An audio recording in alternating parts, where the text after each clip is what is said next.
After being away for a couple of days, Foodie is back with a candid health update. In this video, let's see what she has to say and talk about what might be going on. Now, keep in mind, this is just commentary from somebody who helps manage medical care for somebody with multiple comorbidities. By this, I mean my father, who has controlled type 2 diabetes, Parkinson's disease, dementia, what else? Lots of different stuff going on. Sleep apnea, hypertension. So they're kind of in the same boat in that they take multiple medications for multiple issues. But let's head back to Kuwait where Foodie fills us in on what's going on. Sort of. I'm wearing sunglasses, not for a dramatic effect. Okay, maybe a little. I'm wearing them because, I look sick. So I'm sparing you, the viewer. Actually, maybe my bulgy eye is just getting, my camera thing is sliding down, sorry. Now, just a little side note here, but it's pretty interesting. You can still see her eyes behind the sunglasses. Take a look. For the past couple of days, my vertigo has come back, and hasn't been back in a really long time. I've had maybe 3 or 4 bad episodes of vertigo like this. And the first time I ever had it was in 2005.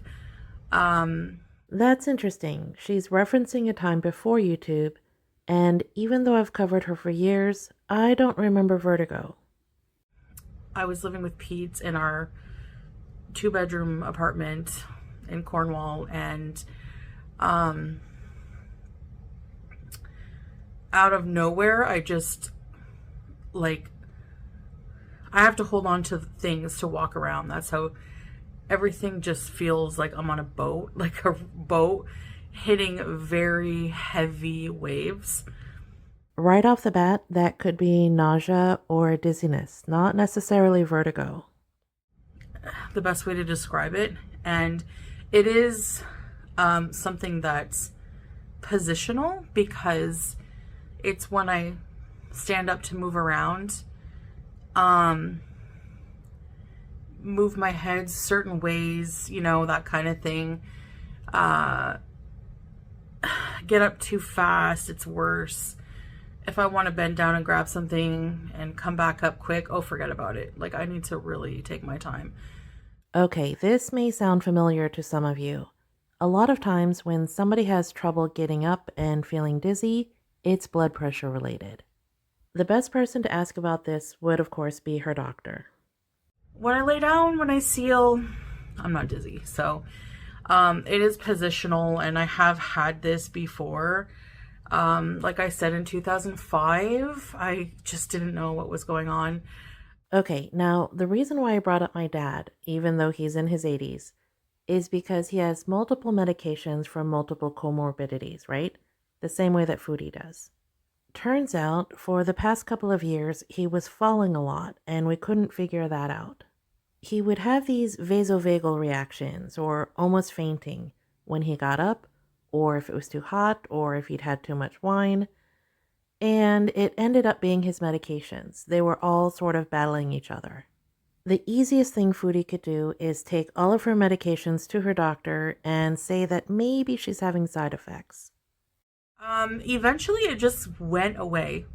It just went away after a few days. So, that's what I'm assuming with this. It is getting slightly better, but I still have to rest a lot. And if it doesn't get better in a day or two, I'll probably get Salah to take me to a doctor just to be sure it's nothing more serious.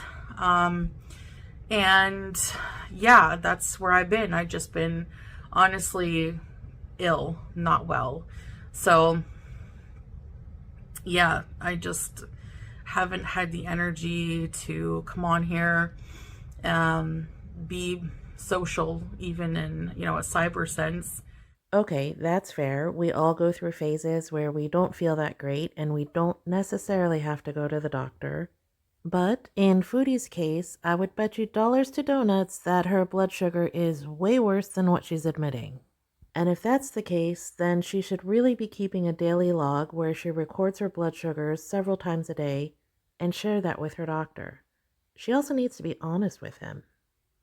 It's scary a bit, you know, but I would be more scared if it didn't get better or worse when I changed positions. And I remember, like, you know, the doctor telling me that, and it's just like, sometimes when I'm laying down too, though, I get like weird dizzy moments. I don't know, it's really hard to explain unless you've had it. It feels pretty much exactly like the other times. There was one other time I've had it, and again, it just went away on its own with a lot of rest, staying hydrated. Yeah, I'm gonna call BS on this one. She seems like she just wanted a couple of days off, honestly. We're currently in cycle 5 of 2025, and she's pretty much just on her regular medications that we know of. She may or may not be on antibiotics for the supposed boil that allegedly ruptured on its own, but really, her doctor is her best starting point. She's very careful not to mention any food or meals that she had during this time off, so that could be it also. An excess of sodium can absolutely affect your heart rate, your blood pressure, and of course, she's got her type 2 diabetes. The biggest thing is that she needs to be honest with her doctors and tell them what's really going on. Drop me a line in the comments and let me know what you think. Do you recall any cases of vertigo? I'd love to hear from you. Been sleeping a lot. You know, that's the thing that feels the best. Sleeping and laying down. So